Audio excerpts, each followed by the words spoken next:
Have you ever had your entire world crumble in the span of a single text message? I have. And let me tell you, nothing prepares you for the moment you realize the person you love is nothing but a beautifully packaged lie. Welcome to AGS Stories, where we uncover the raw truth behind betrayal, resilience, and ultimate redemption.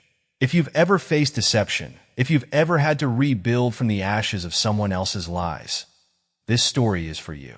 And if you find strength in stories like these, don't forget to hit that subscribe button. Your support means the world to me. The night was supposed to be perfect. I had planned every detail meticulously. An intimate dinner at the cozy restaurant where Logan and I had our first date. The same wine he once claimed was his favorite, and a quiet table tucked in the corner, away from the noise of the world. It was meant to be a celebration of us, of everything we had built together. But instead of Logan's warm smile walking through the door, I got a text. "Sorry, babe, can't make dinner tonight. Emergency meeting." I stared at the message, my heart skipping a beat, then pounding with a strange, hollow echo. The words themselves were harmless, polite, even. But it was the familiarity of them, the casual ease of the excuse, that sent a cold shiver down my spine. It wasn't the first time I had read those exact words. And that, right there, was the problem. I tried to shake off the unease, telling myself it was just work. Logan had been busy lately, after all. Long hours, business trips, endless calls. The life of a successful man, I thought. Or at least, that's what I wanted to believe. Then my phone buzzed again. This time it wasn't from Logan. A notification from Instagram. I swiped without thinking, expecting nothing significant. But what stared back at me stole the air from my lungs. A photo, freshly posted. Logan, standing under the city lights on a rooftop bar, a glass of whiskey in one hand, and his other arm wrapped around a woman I had never seen before. A stunning blonde in a sleek black dress, her radiant smile pressed against his cheek as if she belonged there. Maybe in his world she did. The caption read, "Nothing like a rooftop view to end the night. Hashtag work hard, play hard." My vision blurred at the edges. My heart raced, not with sadness, but with something darker, sharper. Rage. A wildfire ignited in my chest, fueled by every dismissed doubt, every gut instinct I had silenced. This wasn't the first time Logan had lied. It was just the first time I had undeniable proof. While I had spent the last 3 years pouring my soul into building something real, a luxury fashion brand that grew from a dream into a multi-million-dollar empire, Logan had been busy too. But not with the late-night meetings or investor calls he claimed. No, he had been busy collecting secrets, curating a list of affairs like trophies on a shelf. I could hear my mother's voice in the back of my mind, soft and dismissive. "Men have needs, Jade. Successful men sometimes slip up. You just have to be understanding." Bullshit. I wasn't raised to be a woman who made excuses for a man's disrespect. I had spent too long convincing myself that love meant compromise, even when I was the only one sacrificing. But not anymore. I grabbed my keys, my entire body buzzing with adrenaline. I wasn't going to sit at home, drowning in heartbreak. If Logan thought I was the kind of woman who would quietly accept his betrayal, he was about to learn the biggest lesson of his life. Tonight, he wasn't just losing a fiancé. He was losing a woman who never needed him in the first place. Want to know what happens when I walk into his penthouse unannounced? Stay tuned, because this story is just getting started. Hit that subscribe button and join me as we dive into a tale of revenge, resilience, and the power of reclaiming your worth. I gripped the steering wheel so tightly my knuckles turned white. The city lights blurred through my windshield, but it wasn't the speed that made my vision swim. It was the rage. The kind of rage that starts deep in your chest, where betrayal takes root and spreads like wildfire, burning through every illusion you ever believed in. My foot pressed harder against the gas pedal. I wasn't thinking, wasn't calculating, wasn't planning. I was moving on pure instinct, driven by something primal. Something that told me I needed to see him, to look him in the eye and make him face what he had done. Logan Hayes, the man I had spent the last 3 years loving. The man I had imagined forever with. The man who, at this very moment, was wrapping his arms around another woman. laughing into her ear as if I never existed. I had ignored so many signs. The late nights, the sudden work trips, the vague excuses that never quite added up. And now, I could see it all so clearly. Every single red flag I had brushed aside, every gut feeling I had silenced. I wasn't crazy. I wasn't paranoid. I was just another woman who wanted to believe in the man she loved. Until now, I pulled up outside Logan's penthouse. The doorman recognized me, of course he did. I was the fiancé, the soon-to-be Mrs. Hayes, the woman who attended Logan's corporate events with a perfect smile and a designer dress. He barely hesitated before letting me in, offering a polite, "Good evening, Miss Bennett," as if my world wasn't currently falling apart. I rode the elevator in silence, my heart pounding against my ribs. I could still turn around. I could still walk away, pretend I never saw that post, pretend I never knew. But that wasn't who I was. I slid my key into the lock, the same key Logan had given me months ago, wrapped in a promise of forever. It clicked open easily like muscle memory. I stepped inside, the familiar scent of his expensive cologne hitting me like a slap. "Honey, I'm home," I called out, my voice dripping with sarcasm. There was a moment of silence, then scrambling. The kind of frantic, panicked movement that tells you everything you need to know before you even see it. And then there he was. Logan emerged from the bedroom, shirtless, his hair disheveled, his expression frozen somewhere between shock and guilt. "Jay, what are you?" He didn't get to finish. I held up my phone, the Instagram post still glowing on the screen. "Unless your client meetings now involve rooftop bars and little black dresses, I'd say we have a problem." His face paled. Behind him, I heard another sound, a rustle of sheets, a quiet intake of breath. And then she stepped out, blonde, stunning, wrapped in one of Logan's silk sheets like she belonged there. "You told me you were single," she whispered, clutching the fabric tighter around her. I let out a cold laugh. "He's not." I slid my engagement ring off my finger and threw it at Logan's chest. It bounced once, landing with a metallic clang on the hardwood floor. His eyes widened. "Jay, please." "Save it," I snapped. "Save it for someone who still believes you're bullshit." I turned on my heel, my entire body trembling with adrenaline. I could hear him moving behind me, coming after me. "Jay, wait. You're being dramatic. We can work this out." I spun back around so fast he nearly ran into me. "Dramatic?" My voice was ice. "You think I'm being dramatic?" His hands reached for me. "I love you." I yanked my arm free before he could touch me. Don't you dare touch me." "We're done." I didn't wait for his response. I didn't need to. I walked out, past the doorman who barely looked up as I stormed through the lobby, past the people on the sidewalk who had no idea that my entire life had just shattered into a million pieces. By the time I reached my car, my phone was already vibrating. Calls from Logan, texts from my mother, even a missed call from my brother, Ethan. I ignored them all. I drove home. But when I pulled into the driveway, I knew, before I even stepped out of the car, that something was wrong. They were waiting for me. My mother, my father, my brother, standing on the front steps of my family home like they had been expecting me, like they had planned this. My mother rushed forward the second I got out of the car. "Jay, what have you done?" I let out a sharp laugh. "What have I done?" I repeated. "Are you seriously asking me that right now?" "Logan called us," she said breathlessly, in tears. Of course he did. I tried to push past her, but my father blocked the door. "Princess," he said, using the nickname I had despised since I was 16. "You're being hasty." I felt my breath hitch. Hasty. Like I had made the mistake. Like I was the one who had done something wrong. "Logan is a good man," my father continued. I let out another laugh, hollow and bitter. "A good man?" I shook my head. "I caught him cheating, Dad. In his apartment. Tonight." My brother crossed his arms, his expression unreadable. "Men make mistakes, Jade. Men make mistakes." I felt something snap inside me. "He's been lying to me for months," I said, my voice low, steady, the kind of steady that comes just before an earthquake. "Probably longer. And you're all standing here, defending him." "He's part of this family," Ethan said. There it was. The real reason they were all here. It wasn't about my heartbreak. It wasn't about my pain. It was about money. Logan had been investing in my father's company. My successful business had been padding my family's lifestyle for years. And now, with him gone, they were afraid of what they would lose.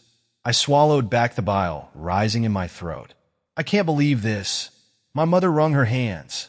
Jade, sweetheart, this is exactly why Logan probably felt driven too. I took a step back, my entire body going cold. Don't you dare finish that sentence. Just sleep on it, my father said in that condescending tone I had grown to hate. Tomorrow, you'll see things more clearly. I inhaled sharply, really looking at them. And for the first time in my life, I saw them for who they truly were. You think I don't see clearly? My voice was barely above a whisper. I see perfectly now. I see exactly who you all are, and what I mean to you. I turned and walked away, my heart pounding so hard it echoed in my ears. Jade, don't be dramatic, my brother called after me. This is why you can't keep a man.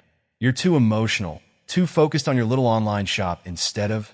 I slammed the door shut behind me, cutting him off mid-sentence. Through the window, I watched them huddle together, plotting, planning, deciding how to make me fall back in line. But as I stood there, something shifted inside me. The pain was still there, but now it was hardening into resolve. They thought I needed Logan. They thought I needed them. They were about to learn just how wrong they were. Comment number 111 if you want me to do something to the betrayer, and comment number 222 if you want me to forgive them. I stood in the center of my apartment. The space that had once felt like home, now stripped down to nothing but cardboard boxes and silence. The walls, once adorned with carefully curated art pieces, now looked bare.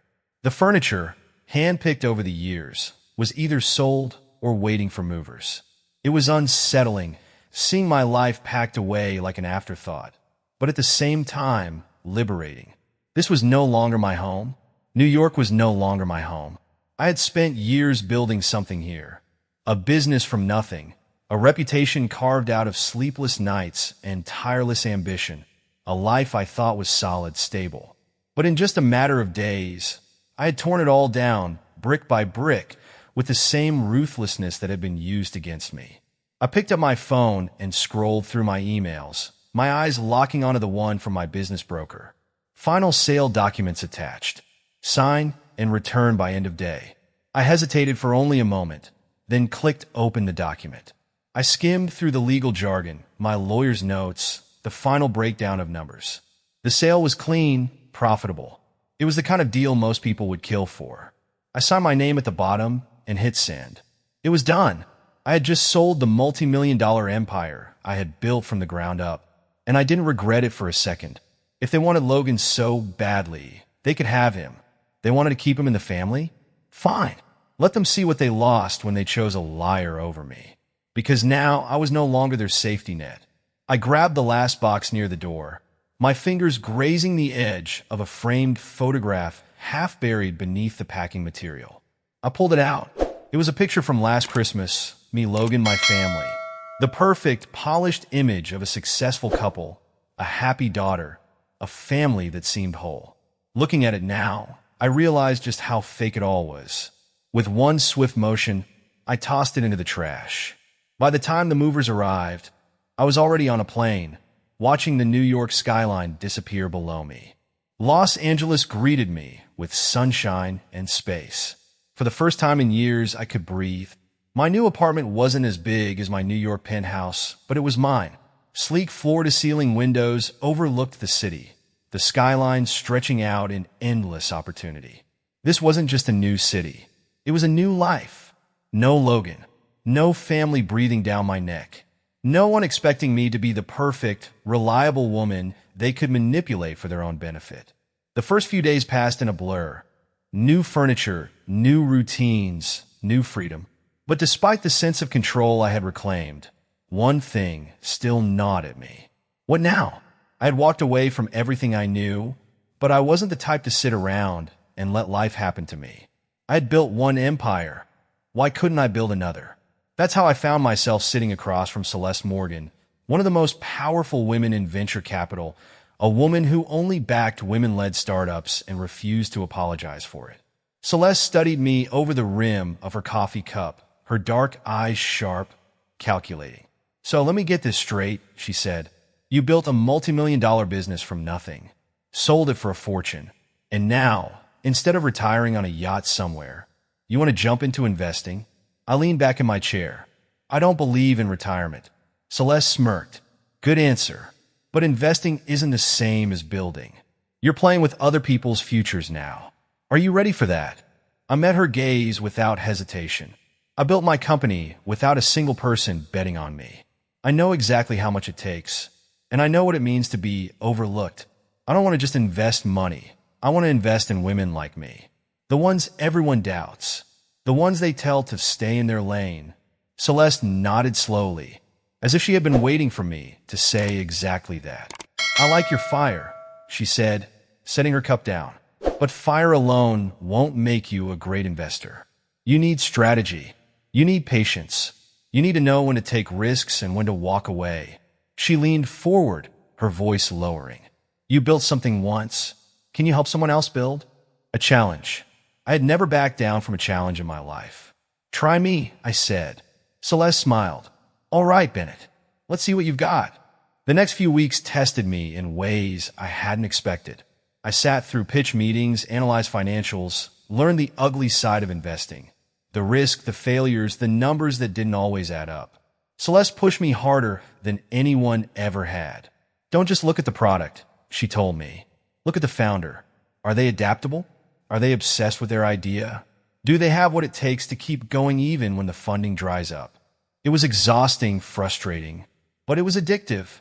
And then I met Sophia Lynn. She was young, ambitious, and had a brilliant idea, an AI-driven healthcare platform that could revolutionize accessibility for underserved communities. She reminded me of me, the way she fought for her vision, the way her passion burned through every word she spoke. The big investors don't get it, she said, shaking her head. They want me to change the model, make it more marketable. But that defeats the whole point. I knew that frustration. I had lived it. Show me the numbers, I told her. She did. And for the first time since walking away from my old life, I felt it, that spark. The same feeling I had when I started my first company. The gut instinct that told me this was something worth betting on. I'm in, I said, closing my laptop. Sophia's eyes widened. Are you serious? I nodded. One condition. You don't water it down for anyone. Her hands trembled as she shook mine. Deal. That night, I stood on my balcony, looking out over the lights of Los Angeles. My phone buzzed, a message from my mother. Your father asked about you today. He's struggling, Jade. Maybe it's time to come home. I stared at the words, waiting for the guilt to come. It never did. Instead, I typed back, I am home. I hit send. Then I blocked her number. Let them think I was being cruel. Let them think I was making a mistake. The truth was I wasn't running away from anything. I was running towards something bigger than they could ever understand.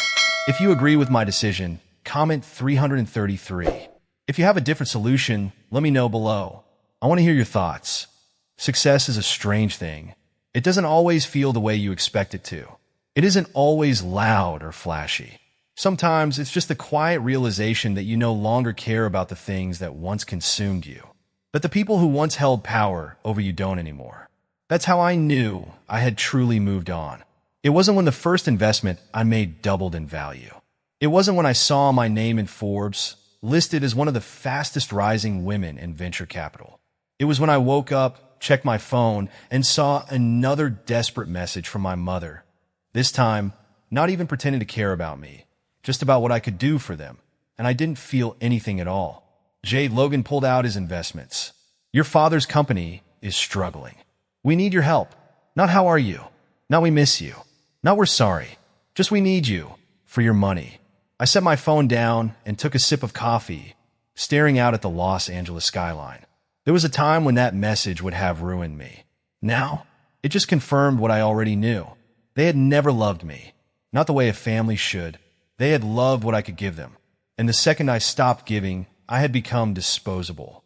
I opened my laptop and pulled up my schedule for the day, back-to-back meetings with women who actually deserve my investment, my time, my energy.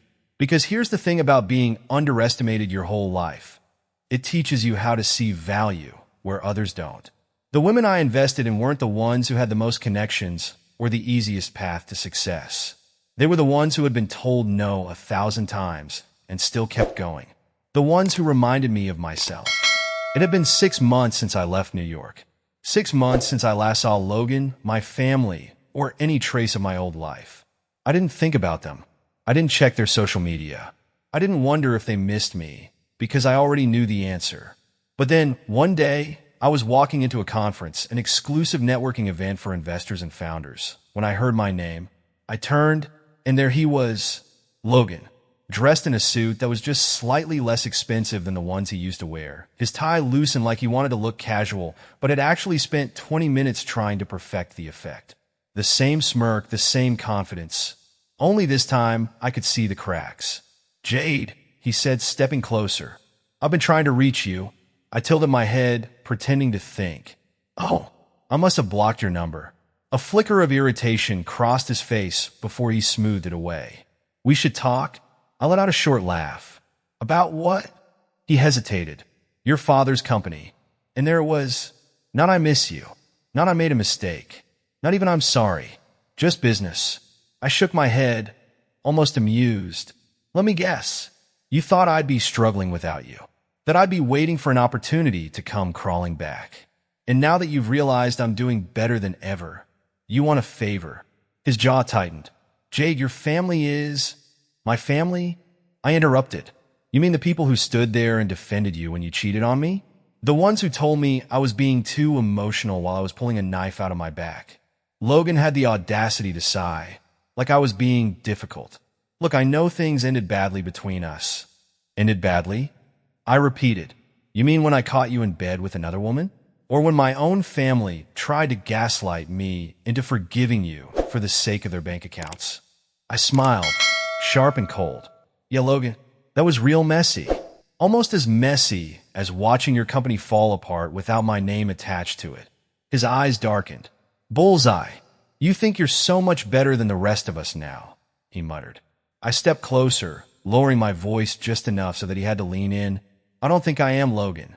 I know I am." And then, without another word, I turned and walked away. Because that's what real power is. It's not proving yourself to people who never deserved you in the first place. It's knowing you don't have to. Later that night, I was sitting at a rooftop bar in downtown Los Angeles. Not crying into a cocktail, not staring at my phone waiting for closure that was never coming, just living my damn life, when my phone buzzed. I didn't check it immediately. Because I was laughing.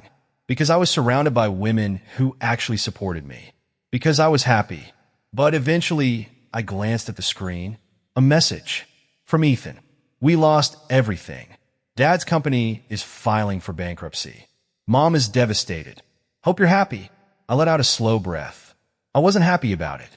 But I also wasn't surprised. They had built their entire world on a foundation of greed, manipulation, and entitlement. And without me propping them up, it had all crumbled. And maybe that's what needed to happen. I didn't respond. I didn't feel guilty. I didn't feel anything. Because I had already mourned the loss of my family. And I had already made peace with the fact that they had never really been mine to begin with. I set my phone down, took another sip of my drink, and looked around at my new life. My real life, where I was surrounded by people who wanted me to succeed. Not because it benefited them, but because they genuinely believed in me. Where I was thriving, not just financially, but emotionally, mentally, in every way that mattered. Where I had finally stopped looking back. And if my past ever tried to come knocking again, well, it would find the door permanently closed. If you feel like you've been luckier than me, comment 112. If your story is even more painful than mine, comment 4444. I want to hear your story. Because the one thing I've learned is that we all have a breaking point. But what comes after? That's what truly defines us. I was in the middle of reviewing a pitch deck for a new tech startup when my assistant buzzed in. "There's a man here asking to see you," she said, hesitating. "He won't leave?" I sighed, already knowing exactly who it was. "Who is it?" I asked, though I didn't need the answer. "Logan Hayes." Of course. 6 months. That's how long it had been since I walked away from him, from my family, from everything in New York. 6 months of silence. No calls, no messages, nothing but the occasional desperate email from my mother, which I deleted without opening. And now, here he was standing in my office lobby, acting like he still had the right to demand my time. I exhaled slowly, then said, "Send him in." I wasn't afraid of him. I wasn't afraid of anything anymore. A few moments later, Logan stepped through my office doors, wearing a suit that was just slightly too wrinkled, a Rolex that had seen better days, and an expression carefully crafted to look remorseful. But I had known Logan long enough to see past the performance. This wasn't about me. It was about what I could do for him. "Jade," he said, offering a hesitant smile. "You look—" "Don't," I interrupted. "Whatever bullshit compliment you're about to give me, save it. Why are you here?" His jaw tensed, and for a second, the mask slipped. I saw the frustration, the desperation underneath. "I made a mistake," he said finally. "We had something real, Jade, and I threw it away. I see that now." I leaned back in my chair, watching him with amused detachment. "You mean the way you used me?" I asked, tilting my head. "The way my family did? The way you let them stand behind you while I was drowning in betrayals?" Logan took a breath, forcing himself into humility. "I know I hurt you, but I was under a lot of pressure. Work, expectations." I let out a short, cold laugh. "Is that supposed to mean something to me? You think I don't know pressure? I built an entire business from nothing while you were out networking with women in black dresses." He looked away, guilt flashing across his face. But he wasn't here for apologies. No, Logan was here for help. And the moment I saw his shoulders straighten, his voice take on that practiced charm, I knew what was coming next. "My company's struggling," he admitted. "The market's shifted, investments are drying up. But I have a plan." I held up a hand. "Stop." His mouth snapped shut. "You came here to ask for money," I said, shaking my head. "To ask me. The woman you cheated on, the woman you lied to, the woman you discarded like she was nothing. To bail you out." He swallowed hard. "Jade, it's just business. You know how this world works?" "Yeah," I said, standing up. "I do. And that's exactly why I have no interest in investing in a lost cause." I hit the intercom. "Security, please escort Mr. Hayes out of my office. Also, update his status to restricted access." Logan's face twisted into something ugly. "You're making a mistake." I smiled, stepping around my desk. "No, Logan.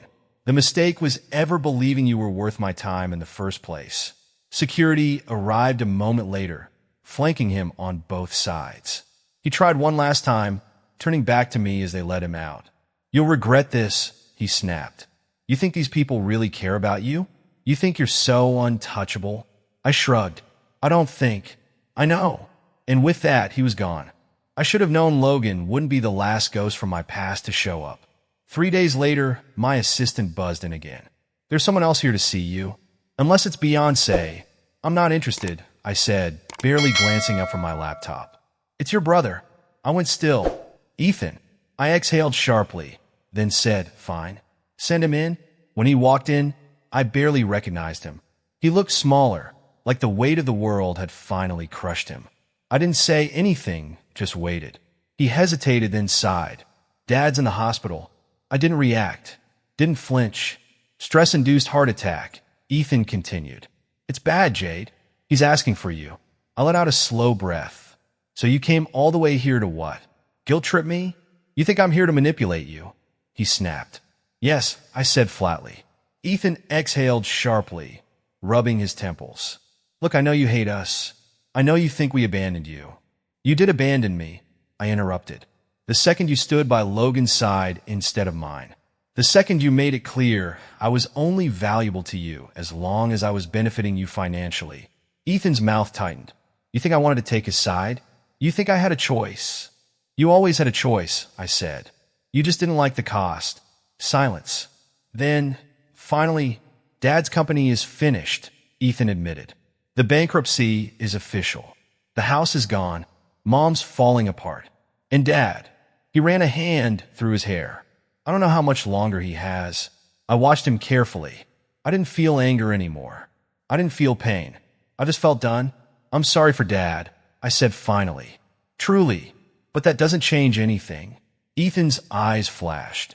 "You're seriously just going to let him die without saying goodbye?" I tilted my head. Funny, that's exactly what all of you did to me. He swallowed hard. You really don't care, do you?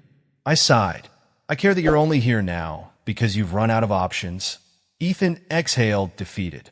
He stood there for a long moment, looking at me like he didn't recognize me anymore. Maybe he didn't. Maybe for the first time, he was seeing me for who I really was, not the obedient daughter, not the family ATM, not the woman who could be manipulated into fixing everyone else's mistakes. Just Jade Bennett. I hope you can live with yourself, he said finally. I smiled, calm, unshaken. I'm doing better than ever. Later that night, I stood on my balcony, overlooking the glittering city below. My phone buzzed. A message from Celeste. Sophia's company just hit its first million in revenue. The Singapore investors want a second meeting. You in? I smiled. Absolutely. I had spent my whole life trying to prove my worth to people who never truly valued me. Now, I had nothing to prove. I had built something real. Something that wasn't dependent on the approval of a cheating ex or a selfish family. Something that was mine. I turned my phone off, took a deep breath of the warm LA air, and let myself finally feel it. Peace. I was free, and I had never been stronger. So here we are, full circle. The ending, the grand finale. Except, let's be real, this isn't an ending. It's a new beginning. I'm sitting at the biggest tech conference in Los Angeles, watching a woman I once took a chance on the damn stage. Sophia Lynn, my first investment, my first gut instinct call, the one who reminded me of myself when no one would bet on her. She's standing up there, presenting her company to a room full of investors who, 6 months ago, wouldn't have even given her a meeting. Now, they're practically drooling, and I'm just sitting here, sipping my overpriced conference coffee like, that's my girl. Beside me, Celeste nudges my arm. You've built something real, Jade. I glance over at her, smirking. You mean I didn't just throw my entire life into chaos for nothing? Celeste chuckles, shaking her head. No, you absolutely did that. But turns out, sometimes burning it all down is the best way to start fresh. She's not wrong. Because let's be honest, I wasn't running away. They thought I was. They thought I'd come crawling back. That I'd realize I needed them. That I'd wake up one day and regret choosing myself. But what they didn't understand, I wasn't running away from anything. I was running towards something greater, something they never understood. Freedom. At that exact moment, my phone buzzes. I don't even need to look at the screen to know who it is. Another text from my mother. Another plea. Another guilt trip, or maybe a last-ditch effort to remind me of the family duty I never signed up for. I don't even hesitate. Block. Seriously, at this point, I should win an award for fastest family blocking reflexes. If this were the Olympics, I'd have a gold medal. Celeste raises an eyebrow. That the usuals? I shrugged. It's either another "your father misses you" text, or a "how could you do this to us" speech. Either way, I'm good. She grins. You know what I love about you? I take a sip of my coffee. My stunning good looks? My charming personality? She laughs. That too. But mostly, you stopped apologizing for taking up space. And she's right. For years, I shrank myself to fit the mold they wanted. I dimmed my own damn light, so I wouldn't outshine the people who expected me to stay small. I made myself easy to love, easy to control. And look where that got me. But now, I take up space. I own my voice, and I don't apologize for it. I glance back up at the stage, watching as Sophia nails her closing statement, the audience hanging on her every word. She's proof that when one woman climbs, she reaches back and pulls others up with her. And that's power. So, if you've made it this far, let me ask you something. Have you ever been in a situation where you had to walk away to save yourself? Because let me tell you, it's terrifying. People will tell you you're making a mistake. They'll call you selfish, dramatic, emotional. They'll guilt trip you, make you doubt yourself, make you feel like you're the villain in your own story. But here's what they won't tell you. Walking away isn't weakness. It's strength. It's choosing yourself when no one else does. It's refusing to stay somewhere you're no longer valued. It's knowing that you deserve more, even if it means starting over from scratch. And let's be real, starting over? It's scary. But you know what's even scarier? Waking up 10 years from now, realizing you stayed in a life that was never meant for you. So tell me, have you ever had to choose yourself over someone else? If you feel like you're lucky you never had to go through something like this, comment 112. If you've been through worse and are still standing, comment 4,444, because I see you. I hear you. And trust me, you're not alone. And if this story hit home for you, if you know someone who needs to hear this, share it. Send it to a friend. Drop it in a group chat. Oh, and one more thing. Hit that subscribe button. Because I promise you this is just the beginning. We're just getting started.